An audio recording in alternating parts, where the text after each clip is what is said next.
أعوذ بالله من الشيطان الرجيم. بسم الله الرحمن الرحيم. الحمد لله الذي خلق السماوات والأرض وجعل الظلمات والنور ثم الذين كفروا بربهم يعدلون. هو الذي خلقكم من طين ثم قضى أجلا وأجل مسمى عنده ثم أنتم تمترون. وهو الله في السماوات وفي الأرض يعلم سركم وجهركم ويعلم ما تكسبون.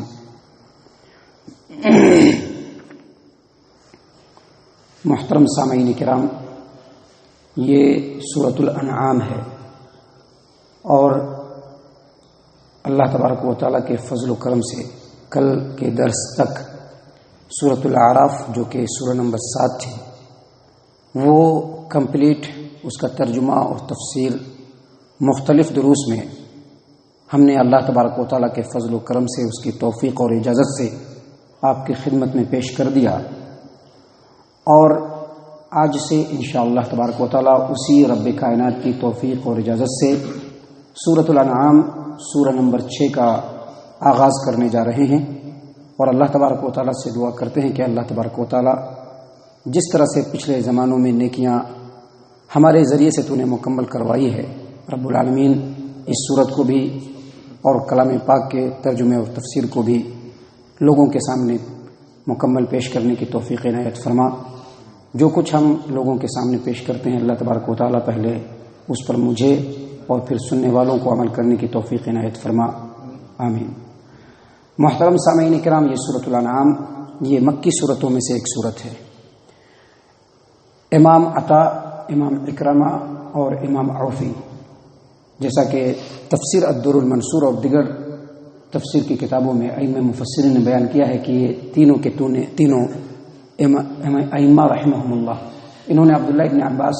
رضی اللہ عنہما سے روایت کیا کہ یہ صورت یعنی سورۃ الانعام مکۃ المکرمہ میں نازل ہوئی، اور عبداللہ ابن مسعود رضی اللہ عنہ کے بارے میں تفسیر ابن کثیر، تفسیر در المنصور اور دیگر تفسیر کی کتابوں میں ہے کہ انہوں نے کہا کہ جب اس صورت کو اللہ تبارک و تعالیٰ نے نازل فرمایا تو اس صورت کو الوداع کہنے کے لیے 70,000 فرشتے آئے تھے۔ تو یہ بڑی اہم ترین صورت ہے، مکی صورتوں میں سے ایک صورت ہے، اور مکی صورتوں کی خصوصیت یہ ہے کہ اس صورت کے اندر جہاں اللہ تبارک و تعالیٰ نے توحید اور عقیدے کی بات کی ہے، وہیں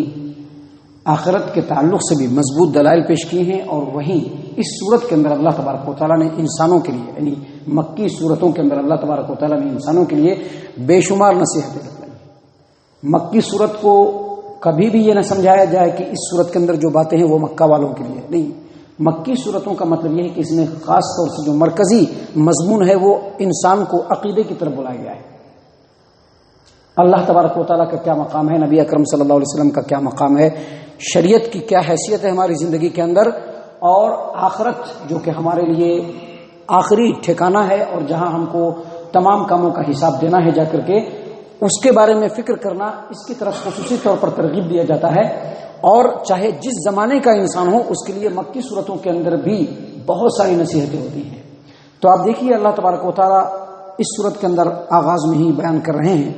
الحمدللہ الذی خلق السماوات والارض وجعل الظلمات والنور ثم الذین کفروا بربہم یعدلون۔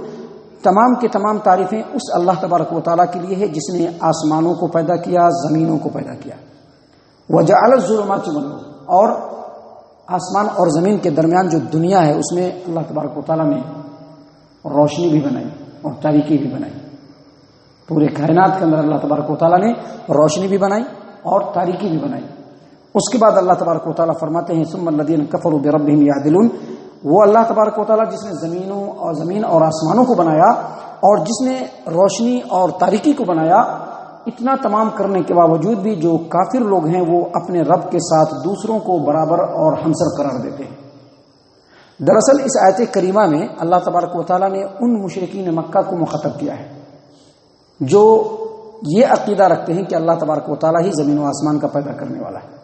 جو یہ عقیدہ رکھتے ہیں کہ اللہ تبارک و تعالیٰ ہی کل کائنات کو پیدا کرنے والا ہے، جن کا یہ عقیدہ ہے کہ اللہ تبارک و تعالیٰ انسانوں کو بھی اور تمام مخلوقات کو روزی دیتا ہے، اور جن کا یہ عقیدہ ہے کہ اگر کسی پر مصیبت پڑ جائے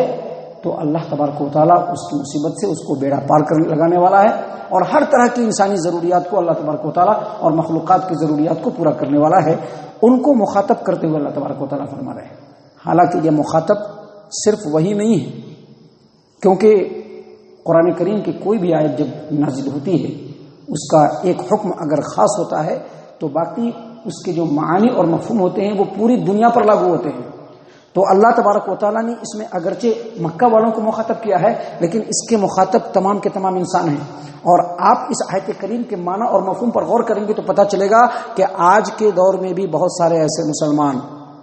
جن کا یہ عقیدہ ہے کہ اللہ تبارک و تعالیٰ ایک ہے، جن کا یہ عقیدہ ہے کہ اللہ ہی کائنات کا پیدا کرنے والا ہے، جن کا یہ عقیدہ ہے کہ اللہ تبارک و تعالیٰ نے انسان کو زمین سے پیدا کیا اور زمین سے ہی اس کی روزی روٹی کو جوڑ دیا ہے، وہ تمام کے تمام اس کے مخاطب ہیں. اللہ تبارک و تعالیٰ فرما رہا ہے کہ اے انسانوں، اللہ تبارک و تعالیٰ نے تم کو زمین سے تم کو پیدا کیا اور زمین سے ہی تمہاری ضروریات کو اللہ تبارک و تعالیٰ پوری کر رہا ہے. کائنات کے اندر اللہ تبارک و تعالیٰ نے روشنی کا بھی انتظام کیا، تاریکی کا بھی انتظام کیا، جو دونوں کے دونوں تمہارے لیے فائدہ مند ہے. گویا تمہاری تمام ضرورتوں کو اللہ تبارک و تعالیٰ پورا کر رہا ہے. پھر تم لات، حبل، عزا، منات اور اے مسلمانوں، اللہ تبارک و تعالیٰ کو چھوڑ کر کے غوث بابا، پیر بابا، فلاں بابا، سلا بابا، ان لوگوں کے دربار میں جا کر کے کبھی روزی روٹی مانگتے ہو، کبھی اولاد مانگتے ہو، کبھی امتحان کی کامیابی مانگتے ہو، کبھی اپنے بزنس و کاروبار چمک جائے یہ مانگنے جاتے ہو، مختلف انداز میں جا کر کے ان کے آستانوں پہ جھکتے ہو. جب تمہاری پوری ضرورت اللہ تبارک و تعالیٰ کر رہا ہے تو ایسے اللہ تبارک و تعالیٰ کے پیدا کیے ہوئے مخلوقات کے سامنے تم کو جھکنے کی کیا ضرورت ہو گئی؟ یہ لات و منات، عزا، حبل اور یہ دنیا کے اندر بنائے ہوئے یہ جو بابا ہیں، یہ تمام کے تمام اللہ تبارک و تعالیٰ کے مخلوقات ہیں. اللہ کی کائنات میں ان کو کوئی عمل دخل نہیں ہے. زمین کو پیدا کرنے والا رب ہے، آسمانوں کو پیدا کرنے والا رب ہے، دنیا کے اندر روشنی کو برپا کرنے والا رب ہے، تاریکی بھی لانے والا رب ہے، تمام کائنات کے تمام ضروریات کو پورا کرنے والا رب ہے. تو پھر ایسے مخلوقات جن کا اس کائنات کے اندر کوئی عمل دخل نہیں، تم کو جھکنے کی کیا ضرورت پڑ گئی؟ اللہ فرماتے ہیں الحمدللہ الذی خلق السماوات والارض وجعل الظلمات والنور ثم الذین کفروا بربهم یعدلون. تمام کی تمام تعریفیں اس اللہ تبارک و تعالیٰ کے لیے ہے جس نے آسمانوں اور زمین کو پیدا کیا اور روشنی اور تاریکی کو بنایا، لیکن پھر بھی یہ کافر لوگ اس اللہ کے برابری میں اللہ کے مخلوقات کو قرار دیتے ہیں. محترم سامعین کرام، آگے بڑھتے ہوئے اللہ تبارک و تعالیٰ نے مزید بہت ہی نصیحت آمیز بات کہی ہے. اللہ فرماتے ہیں هو الذی خلقکم من طین ثم قضى اجلا واجل مسمى عنده ثم انتم تمترون. اللہ فرماتے ہیں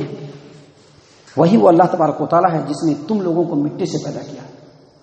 اور تمہارے لیے ایک وقت کو مقرر کیا اور اس کے پاس بھی ایک وقت مقرر ہے، پھر تم شک کرتے ہو. دراصل یہ جو شک والی بات ہے، مشرکین مکہ قیامت کے بارے میں شک کرتے تھے. ان کا یہ ماننا تھا کہ مرنے کے بعد انسان مٹی میں مل جائے گا، پھر وہ دوبارہ پیدا نہیں ہو سکتا ہے. یہ آخرت کا تصور، دوبارہ پیدا ہونا، یہ سب بکواس بات ہے. اللہ تبارک و تعالیٰ نے فرمایا هو الذی خلقکم من طین، وہی اللہ تبارک و تعالیٰ ہے جس نے تم کو مٹی سے پیدا کیا. تم کو مٹی سے پیدا کیا یعنی تمہارے ابو البشر آدم علیہ السلام کو مٹی سے پیدا کیا. تم کو پیدا کرنے کے بعد ان کی نسل سے تمہاری تمام ضروریات کو مٹی میں ہی رکھ دی. جو کچھ تم کھاتے ہو، پیتے ہو، تمہاری زندگی کی ضروریات ہے، یہ زمین چھوڑ کر کے انسان نہیں رہ سکتا ہے. یاد رکھیے گا، یہ مت سمجھیے گا کہ چاول کھاتے ہیں تو چاول مٹی نہیں ہے. یہ سب بیوقوفانہ سوچ ہے. یہ مت سمجھیے گا کہ ہمیں گوشت کھا لیتی بکرے کا اور بیل کا اور مرغے کا تو ہمیں مٹی چھوڑ کر کے انسان رہ نہیں سکتا ہے. انسان کی تمام ضروریات کو اللہ تبارک و تعالیٰ نے مٹی میں ہی رکھا ہے، اسی زمین کے اندر رکھا ہے. زمین ہے، وہیں سے ضرورت پوری ہو رہی ہے انسان کی. اگر چاول کھا رہا ہے تو وہ بھی زمین سے ہی نکل رہا ہے.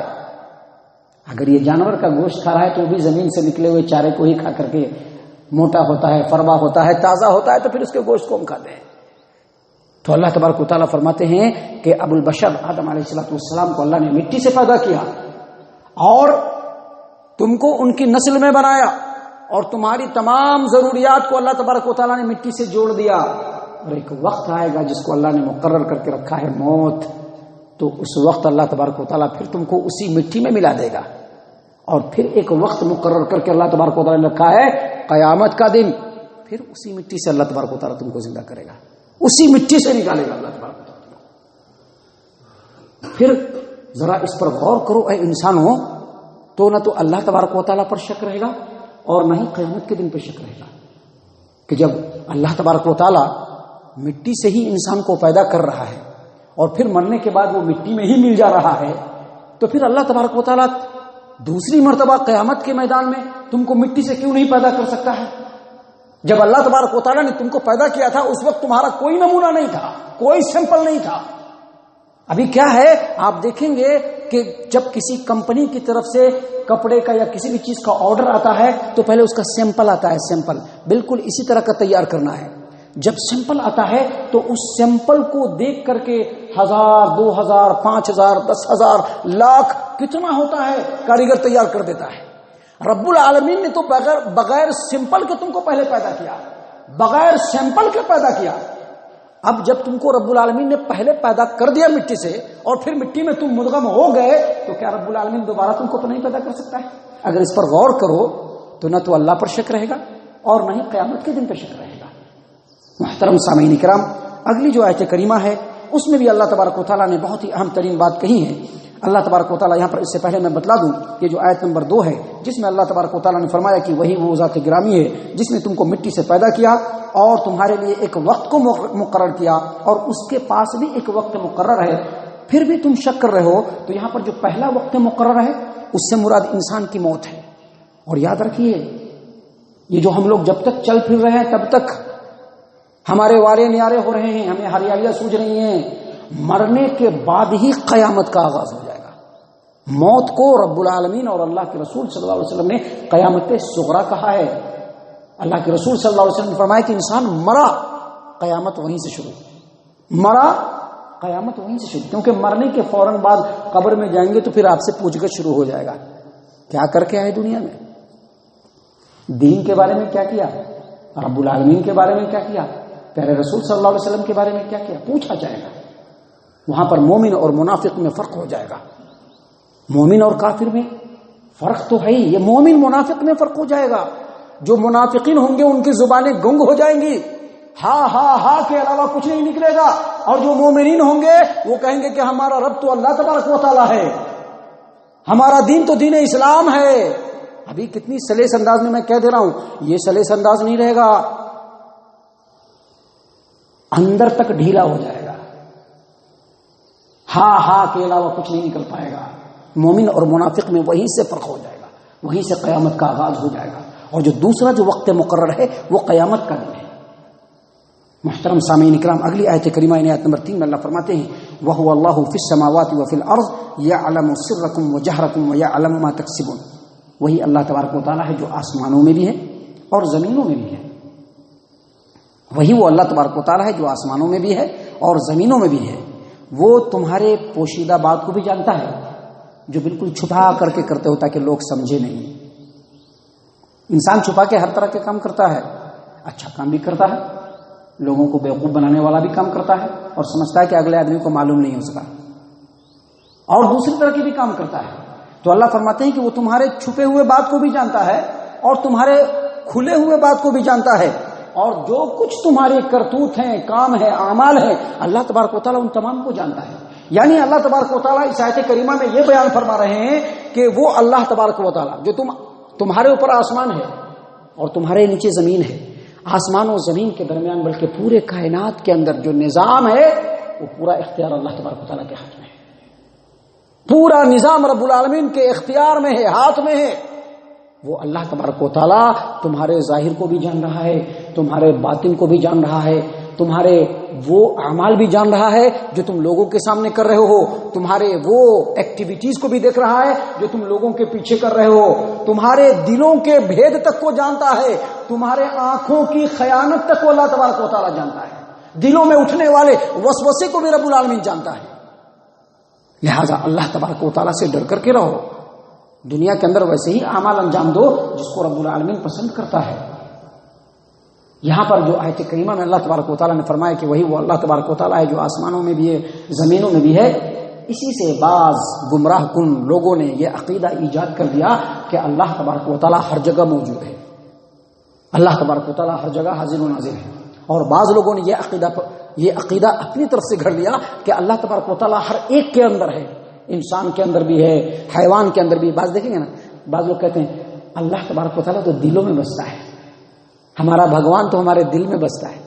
اللہ تبارک و تعالیٰ کسی کے دل میں نہیں بستا ہے، اللہ عرش پہ ہے، اپنے عرش پہ مستوی ہے۔ اللہ تبارک و تعالیٰ نے قرآن کریم میں ایک جگہ پہ نہیں کئی جگہ پر فرمایا الرحمن علی العرش استوى، رحمان عرش پہ مستوی ہے۔ نبی صلی اللہ علیہ وسلم نے بھی حدیث میں بیان کیا ہے واضح طور پر کہ اللہ تبارک و تعالیٰ عرش پہ ہے۔ صحابی سے پوچھا کہاں ہے اللہ تبارک و تعالیٰ صحابیہ سے، تو صحابیہ نے کہا کہ آسمان پہ ہے۔ اللہ تبارک و تعالیٰ نے قرآن میں ایک جگہ پہ نہیں کئی جگہ پہ وَهُوَ الْقَاهِرُ فَوْقَ عِبَادِهِ، وہ اپنے بندوں کے اوپر ہر چیز کے اوپر قادر ہے، ہر چیز کو اپنے اختیار میں رکھا ہے۔ تو اللہ تبارک و تعالیٰ اصل میں عرش پہ مستوی ہے،